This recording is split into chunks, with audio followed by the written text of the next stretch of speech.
Okay, so I will start this recording and try to record over the recording I did yesterday. Okay, so yesterday I started off by talking about the lab we're going to be working on, which is determination of quantum numbers. And here I have my notepad, as you can see that, and I'm navigating to the thoughtcode website to show you the continuous spectrum versus the line spectrum. In the line spectrum here, you can see the 4 bands of hydrogen spectrum. And in the 4 bands of the hydrogen spectrum, you can see him move this around so we can see the 4 bands. We are estimating the values of the wavelength of each of these 4 bands. Hydrogen spectrum usually has 4 bands because the electron transitions produce these 4 colors. Okay? And your lab book gives you the wavelengths for each of these colors. And I started with the color red. This is the red. This is the blue-green. This is the blue-violet. And this is the violet right here. Okay? So you can see these colors here. And so instead of reading the colors from here, you want to actually read it from the lab book because the lab book will provide you with this information. Let me see why it's taking so long. I guess I said a lot, but yeah. Once again, you see the 4 bands. Just real quick, remember that these bands are produced when the electrons that have gained energy are at the higher energy level and they're on their way back down to the ground state. Okay? If you're not clear what I'm talking about, please go ahead and review the Bohr's atomic model. It's important to cover lecture before you do lab. You want to go over Bohr's atomic model and look at how he talks about electrons being at ground state, electrons being able to absorb energy from the environment, jump into a higher energy state. When they're on their way back to the ground state, these electrons are able to release energy. And the electrons in hydrogen atom are able to release a lot of different energies, but for the ones that are visible, we get these 4 different bands. Okay, so let me continue from here.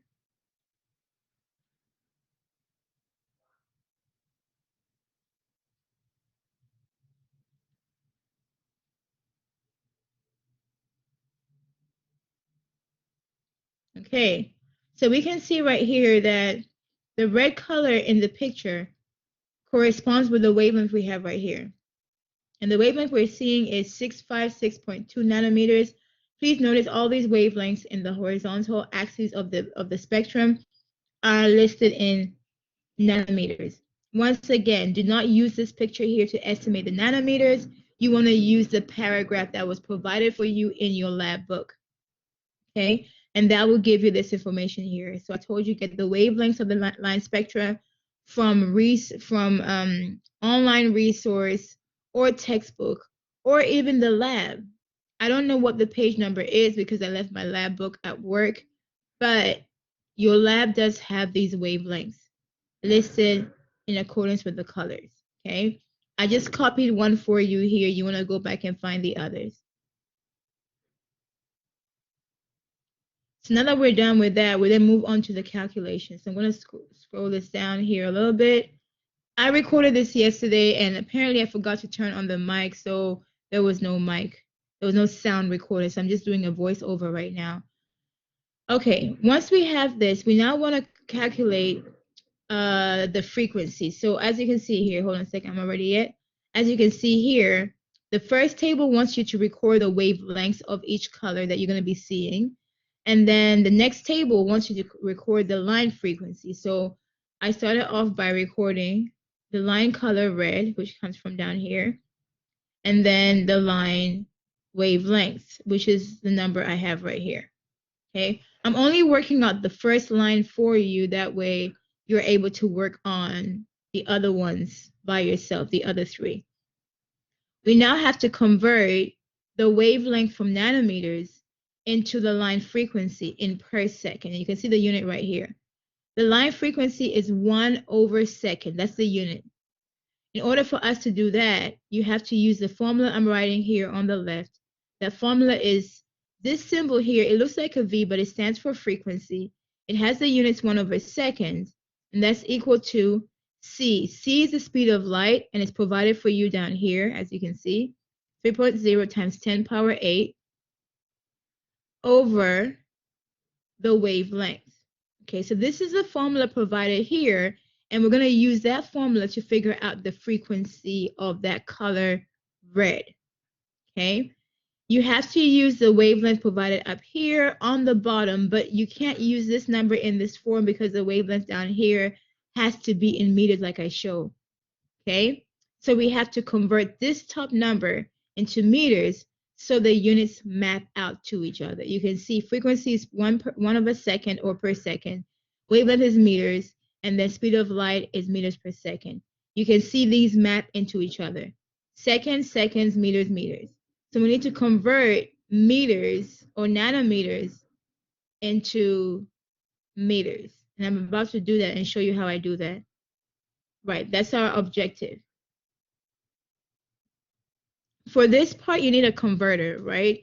And I gave you guys the conversion sheet, which I showed you in the previous video, lecture video. Go ahead and use that. Once again, if you do lab out of order and don't look at the lecture videos, you're going to be confused and very lost because you don't have context for this lab. Lab is not disconnected from lecture. It's not supposed to be, at least. Here is my conversion factor. I'm using this to convert the number 656.2 nanometers. So 1 nanometer is 1 times 10 power negative 9 meters. And remember, nano stands for 10 power negative 9 or 1 times 10 power negative 9. This is a conversion. So I write it down here on the side for you to see that that is a conversion factor you need to know. And so I'm going to do the calculation here and get my answer. I remind you over here that scientific notation has to be entered in your calculator with parentheses.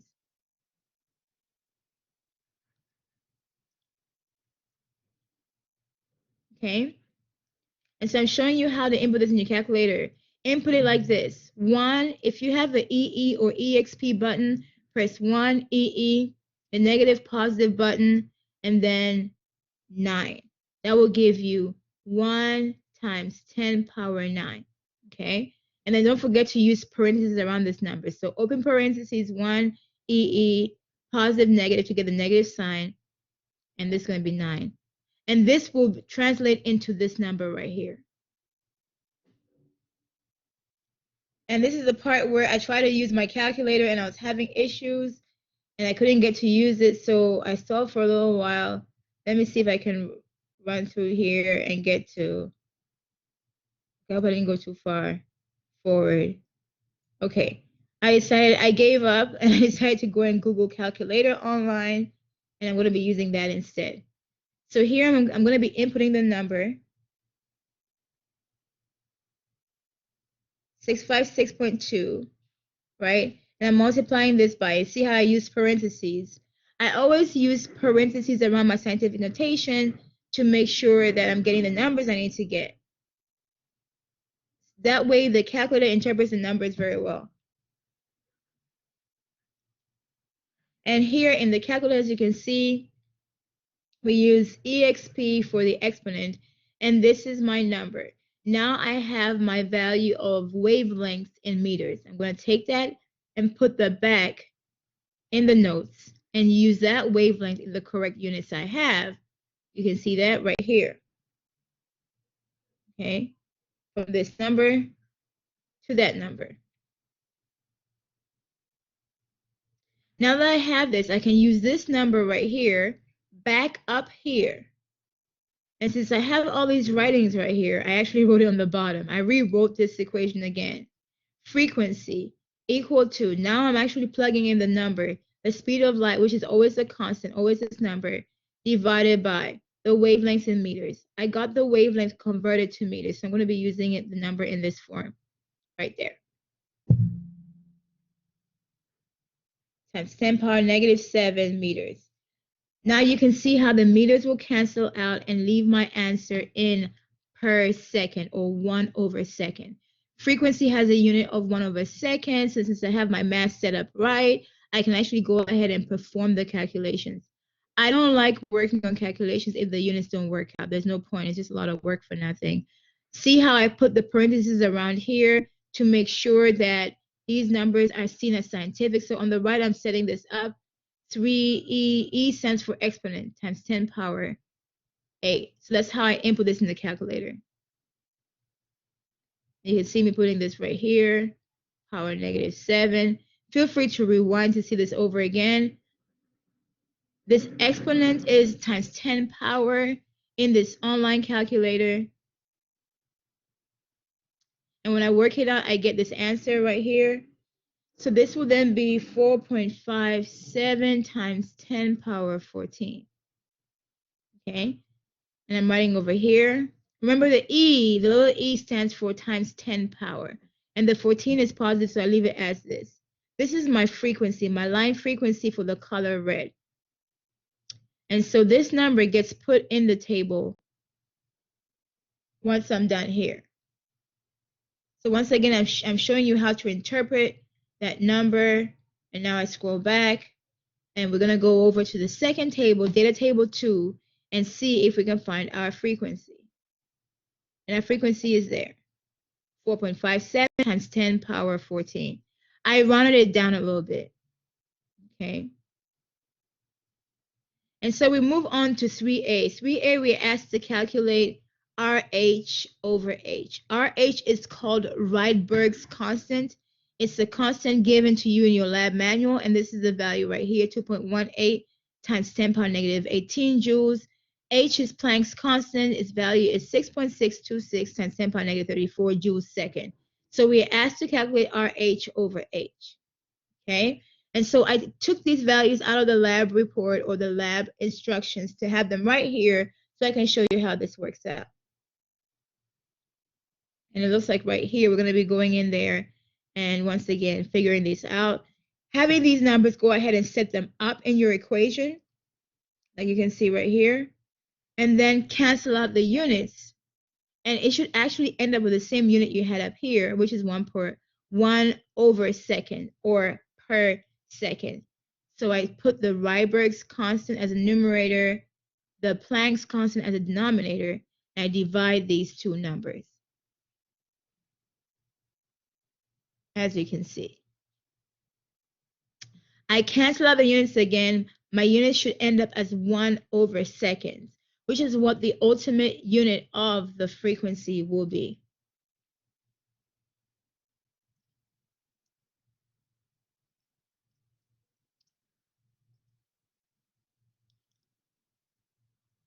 Okay. You have to input this in your calculator again. Don't forget its scientific notation. And so you can see right here, I'm going to input this in the calculator again, open parentheses, 2.18. EXP stands for times 10 power -18, that's 18, close parentheses, divide by, open parentheses, 6.626. EXP -34, close parentheses, and I get my answer as 3.29 times 10 power 15. That's how this is read, 3.29 times 10 power 15. Okay? And remember, the units for the frequency will match the units for the frequency down here when we're ultimately done.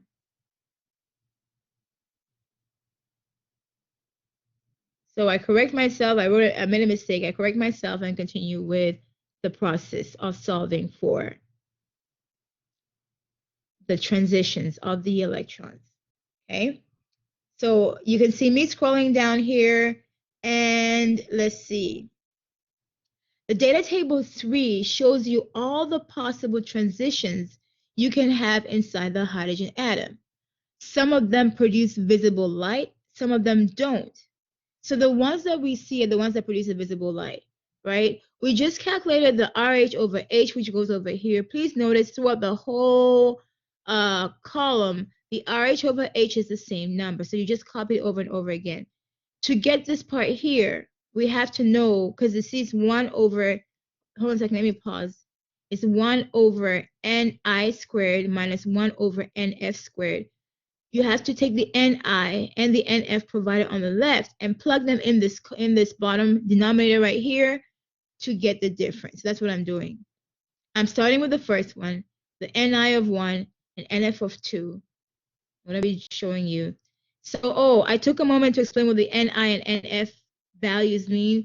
That is the original position of the electron and the new position. So in my illustration here, Ni will be N equal 1. That's the initial point. Nf is N equal 2, where the electron is ending up. Okay? So we're saying this electron is going from N is 2 to N is 1 in order to release light. Please notice electrons only release light energy or release energy when they're going from the higher energy level to the lower energy level. Okay? So we're going to be working on the 1 over Ni squared minus 1 over Nf squared.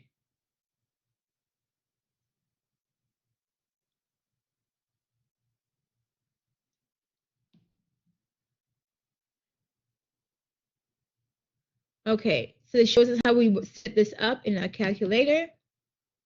Once again, I rewrote this down here. So just plug in the numbers, it becomes 1 over the Ni I plug in here, 1 over 1 squared minus 1 over 2 squared.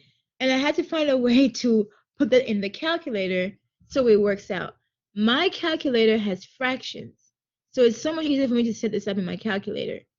Other calculators are way more complex, so it takes a little bit to figure this part out.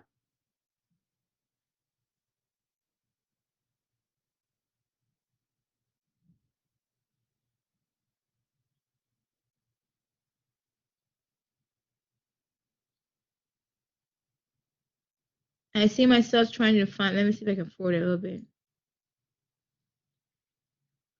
I have 1 divided by 1 squared. And I rewrote it like that. Okay, that's equal to 1 minus, open parentheses. The parentheses matter a lot in how you set up the question, right? To make sure you get the right answer.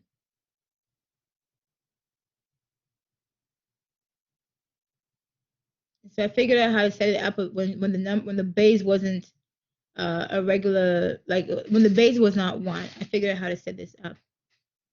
Okay. So I want the calculator to recognize 2 squared as a denominator.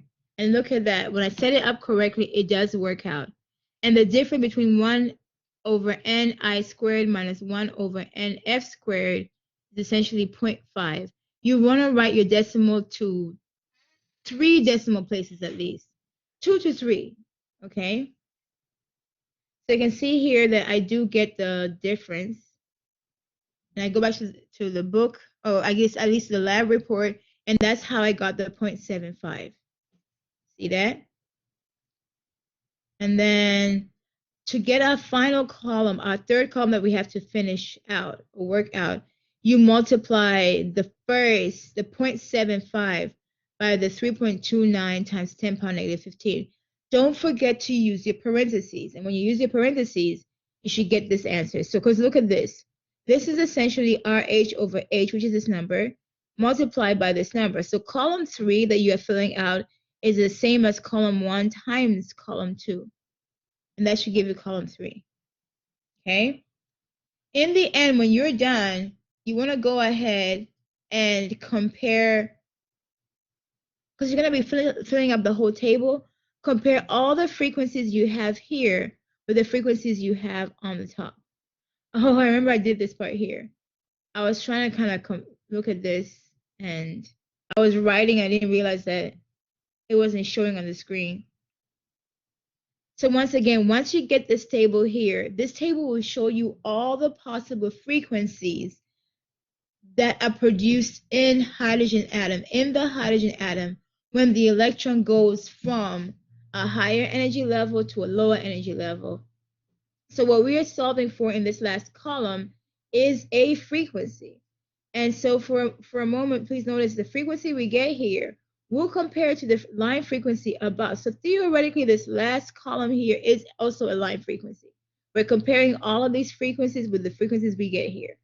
Only 4 of the frequencies in here will match, okay? Only 4 and the frequencies here will match these frequencies here. So you want to go ahead and make sure the table is completed.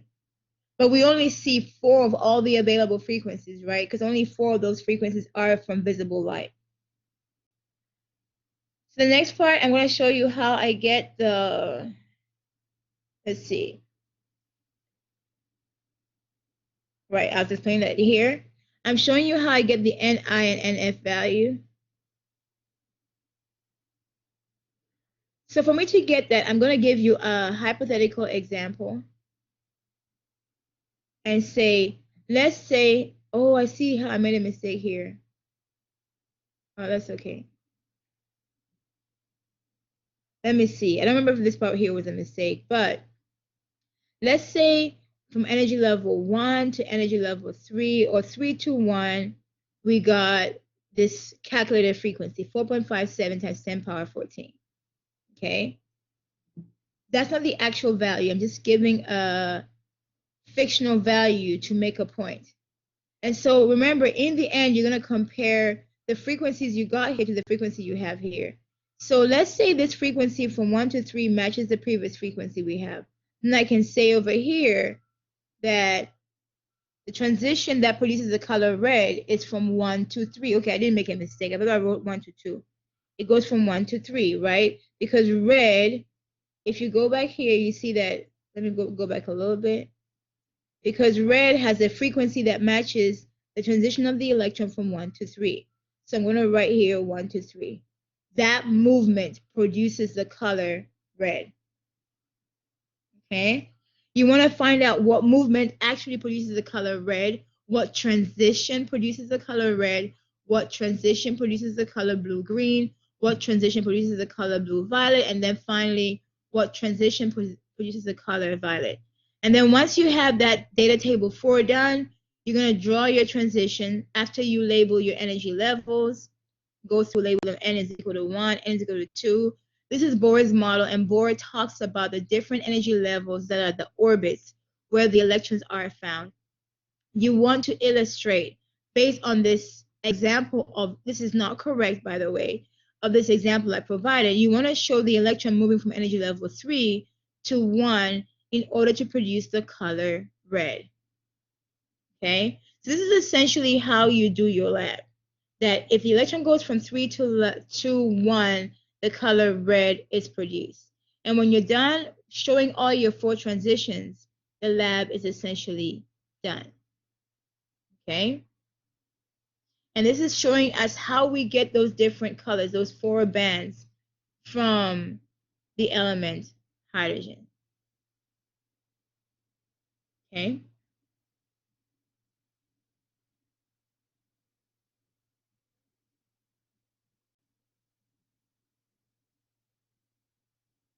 Oh, I guess I had, oops, sorry. Something happened where the screen went dark. But yeah, I guess I hadn't done the math to show you what I got. So here I complete my math. I just take this number, multiply by that number to get this number here. And that's how you get the calculation done. Okay? And I think this is pretty much the end of the lab. So I'm going to stop the video now and end the video of the video. And hopefully this time I do have an audio. Okay, thank you. Bye.